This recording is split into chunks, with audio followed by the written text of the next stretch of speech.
Psst, what's up? Let's play a game. First, it's time to turn on your imagination. I'll give you a second. Go ahead, turn it on. Sounds like you're ready. All right, here we go. I want you to imagine a world without video games. That's right, I said it. Think about what your life would be like if video games did not exist at all. Not even as apps on your phone. Tell the truth, it's actually kind of hard to imagine, isn't it? Or maybe it's just too much of a bummer. But here's the thing. There once was a time before video games. No, not prehistoric times when dinosaurs roamed the earth. The wheel! Or caveman times. In fact, there's a good chance you might even know someone who was alive during these dark and infinitely less fun times. Hello there, Sonny. No, not a 1,000-year-old man. We're talking the relatively recent past. You see, video games weren't really a thing until the 1970s. The 70s! That's right. Less than 50 years ago. Whoa. And your grandparents, and maybe even your parents, probably remember when video games first became popular. Oh yeah, back in the day, we used to collect quarters so we could play Miss Pac-Man in the arcade. Nice. But who invented video games? How did they conquer the world? And can video games actually make your brain grow? Get ready, Player One. It's time for another whiff of science on Who smarted? Who's smarted? Who's smart? Is it you? Is it me? Is it science or history? Listen up, everyone. We make smarting lots of fun on Who's Smarted. Welcome back to the Olympic finals, where Bruce Baumgart holds a commanding lead over the field. The players have resumed their positions and are warming up their fingers for what should be a fast and furious final round. Okay, the judge is about to give the signal, and we're underway. You almost got me. All right, dodge. I got you now. Wait, no! And it's all over, folks. Baumgart, employing his patented two-handed technique, has made quick work of the competition, making him the winner of the first official Intergalactic Space War Olympics. the first official what now? The first official Intergalactic Space War Olympics. Some of you may have thought we were talking about the actual Olympics, or even the Winter Olympics. Nope. In 1972, they held the first Intergalactic Space War Olympics at Stanford University in California. Space War. Is that like a... No, Space Wars is definitely not Star Wars. It was an early computer game in which players controlled rocket ships and fired photon torpedoes at one another. And Bruce Baumgart was a regular Space War wizard. He's a Space War wizard. He crushed the highest score.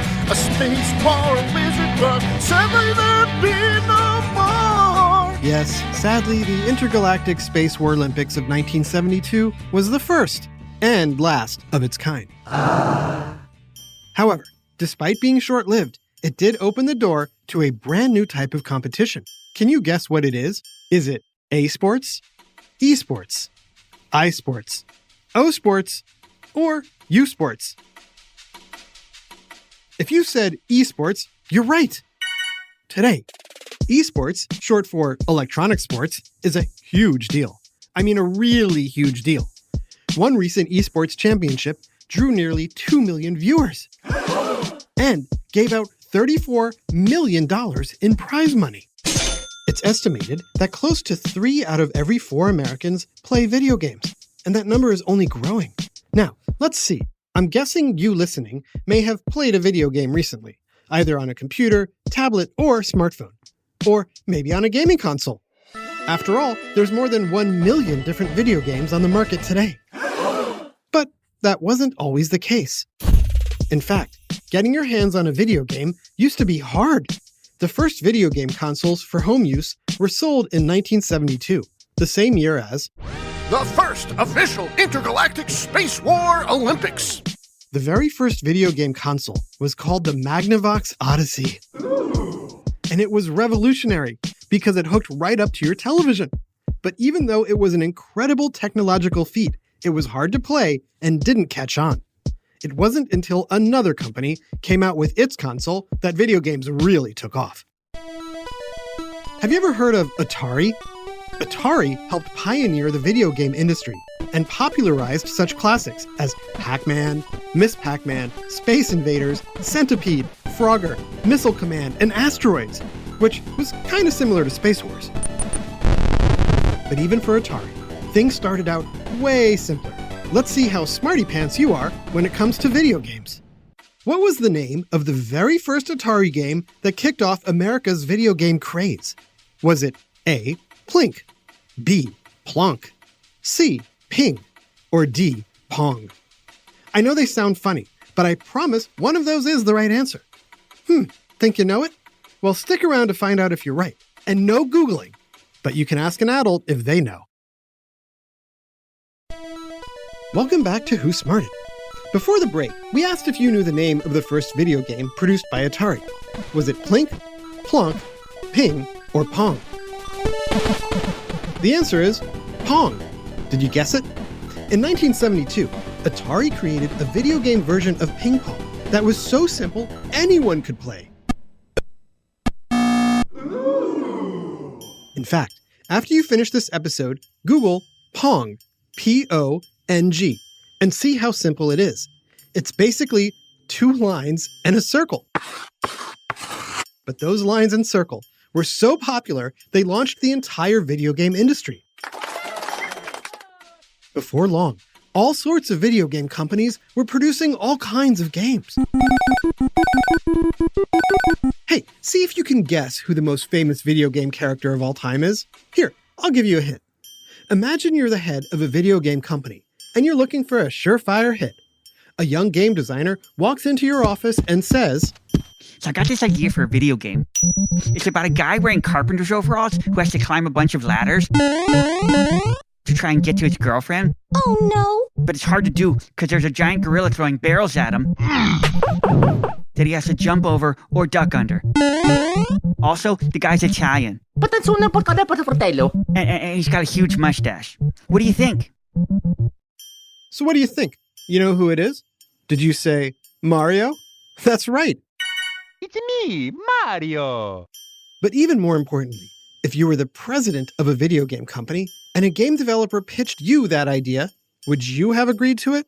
Or would you have called him crazy and kicked him out? Well, as you probably know, the head of Nintendo did not call game designer Shigeru Miyamoto crazy. Instead, in 1981, he agreed to let Miyamoto create the game Donkey Kong. And the rest is history.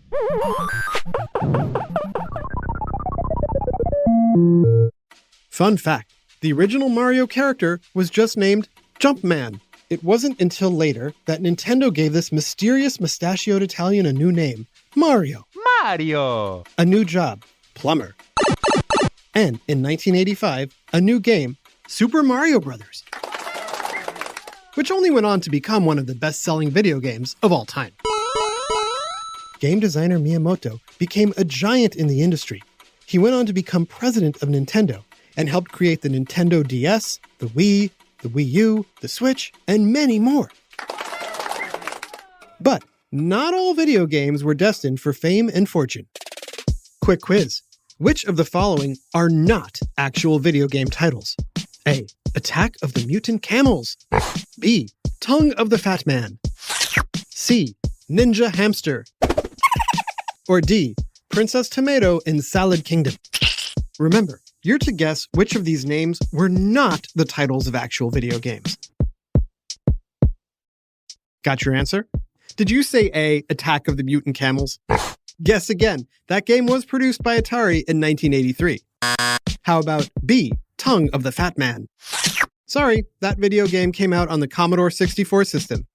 So that leaves C. Ninja Hamster. And Princess Tomato in Salad Kingdom. Oh, a tomato! If you guessed either of those, well, I'm sorry to say you're also wrong. What? All of those silly-sounding titles were actual video games in the 1980s.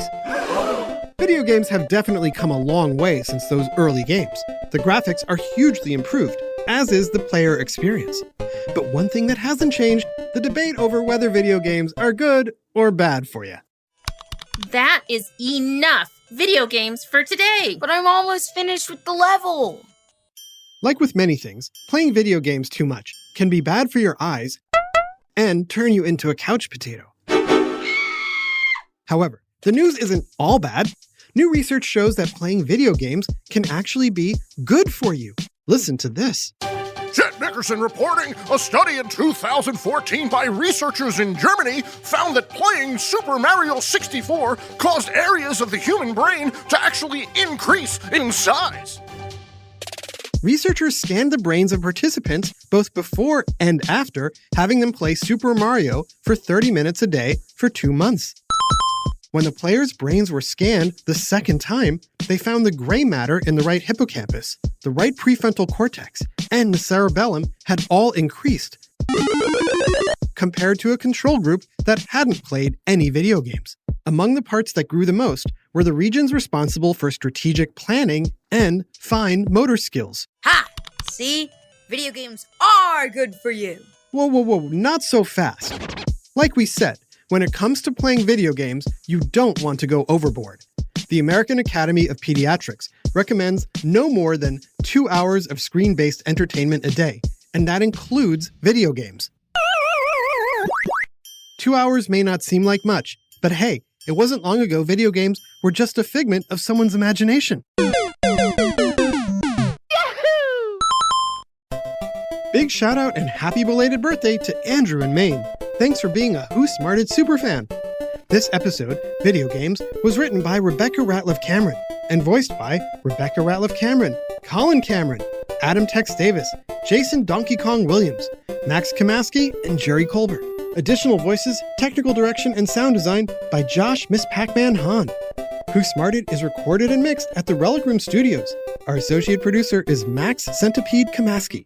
The theme song is by Brian Suarez. Lyrics written and performed by Adam Tex Davis. Who Smarted was created and produced by Adam Tex Davis and Jerry Colbert. This is an Atomic Entertainment production.